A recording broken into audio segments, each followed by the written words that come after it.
ரொம்ப நாளா என் பொண்ணுகிட்ட எஸ்கேப் ஆகிட்டே இருந்தேன். ஆனா அன்னைக்கு என்னை விட மாட்டேன், நீ இன்னைக்கு வச்சு ஆகணும்னு சொல்லிட்டு என் கையை காட்ட சொல்லிட்டா.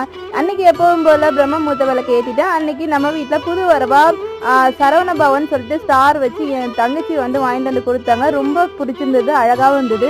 என் பொண்ணு சளி பிடிச்சிருக்கு, மருதாணி வைக்க முடியாது பாப்பா அப்படின்னு சொல்லிட்டு எஸ்கேப் ஆகிட்டே இருந்தேன். இப்போதான் சரியாயிடுச்சு, என் கையை காட்டுங்க அப்படின்னு சொல்லிட்டு கையை வந்து கொடுத்து அவள் வந்து மருதாணி வைக்கிறேன்னு சொல்லிட்டு அழகாக வச்சுட்டு இருந்தா. நானே எதிர்பார்க்கல எப்படி வைப்பா அப்படின்னு சொல்லிட்டு பயந்துட்டே இருந்தேன். அவளால் முடிஞ்ச அளவுக்கு அழகாக வந்து கையில் மருதாணி வச்சு விட்டு இருந்தா. எனக்கே சந்தோஷமா இருந்துட்டு காஞ்ச பேருக்கு காட்டுறேன் பாருங்க. அதுக்கப்புறம் வந்து பாப்பாவோட டான்ஸ் கிளாஸில் வந்து கிறிஸ்மஸ் செலிப்ரேஷன் சொல்லிட்டு அன்றைக்கி ட்ரெஸ்அப் பண்ணிட்டு போயிருந்தாங்க. அங்கே கிறிஸ்மஸ்க்காக வந்து கேக்லாம் கட் பண்ணி செலிப்ரேட் பண்ணாங்க. இன்றைக்கி நம்ம வீட்டில் சாம்பார் வச்சுருந்தோம், சாதம் வடித்து சாம்பார் வச்சு பீன்ஸ் பொரியல் வச்சு இன்னைய டேவை முடிச்சிட்டோம்.